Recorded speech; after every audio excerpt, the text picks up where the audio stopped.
समस्त good evening. आज video में आपको ओडिशा आदर्श विद्यालय तरफ बाहर चाकरी विषय डिटेल्स कहि। देखो बॉयज हॉस्टल देखो 4टा पोस्ट बाहर।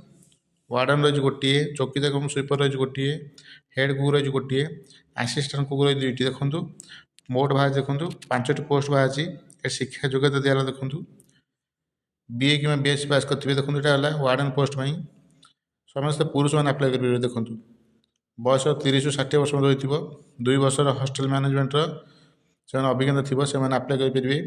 मासु दरमा पाइबे देखो 21,175 टका मासु पाइबे। देखो यहाँ अन्य योग्यता रही। देखो से प्रथम देखो सिलेक्शन कर प्रथम जैसे ब्लॉक पिला सिलेक्शन कर न मिलती तार पाख ब्लॉक पिला सिलेक्शन कर जो रिटायर्ड टीचर जो शारीरिक मानसिक सुस्थ थे बयस 62 वर्ष कम होती से आप्लाय करेंगे। जो मैंने पोस्ट रे 24/7 हॉस्टल रहा पड़े। देखो दिखाई से भाई देखो चौकीदार कम स्वीपर पोस्ट शिक्षा योग्यता रखा 10वीं पास। बयस है देखो 21 ରୁ 32 वर्ष मध्य हो मासक दरमा 7,500 टका पाइबे। देखो दिखाई यह देखो सामान रही। देखो प्रथम लोकाल पिला लोकाल एरिया पिला जदि न मिलती पाख ब्लॉक पिला मयूरभंज जिलार। से भाई देखो हेड कुक पोस्ट में रही। देखो बयस रखा 30 ରୁ 40 वर्ष मध्य हो।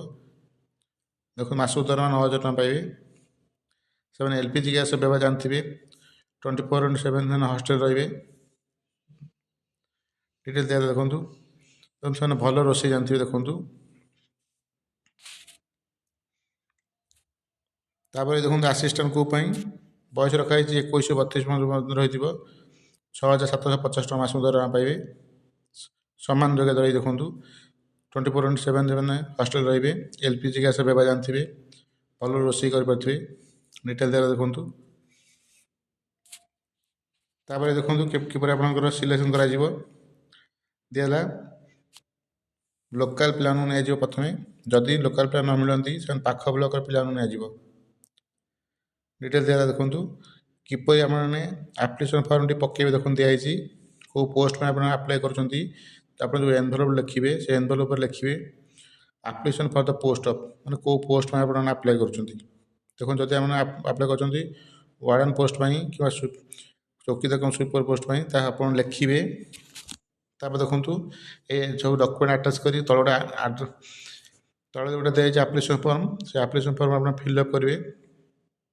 फिलअप कलापर सब जन डॉक्यूमेंट आटाच कर जो आड्रेस दिया देखो प्रिंसिपल ओडिशा आदर्श विद्यालय आठपुर। देखो दिखाई प्रश्न भाया जमुदा डिस्ट मयूरभंज पिन 757-045 ये एड्रेस आप फॉर्म टी पठेबे।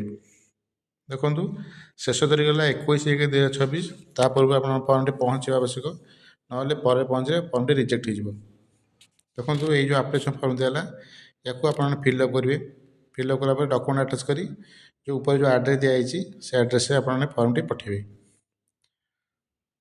कौन कौन डॉक्यूमेंट देवे देखो दिया से अनुसार आप कौ पोस्ट में आप्लाय कर से अनुसार आप निज डॉक्यूमेंट देवे। ये थी ओडिशा आदर्श विद्यालय तरफ बाहर चाकरी विषय डिटेल्स। जदि प्रथम कर आप चैनल देखते पूर्व सब्सक्राइब करें सब्सक्राइब करूँ सब्सक्राइब कर ऑन नोटिफिकेशन ऑन करूँ जहाँद्वारा चैनल जो इनफर्मेशन जाऊँगी आप पाखे प्रथम पहुँच पार। वीडियो लाइक शेयर कमेंट करूँ। Thank you.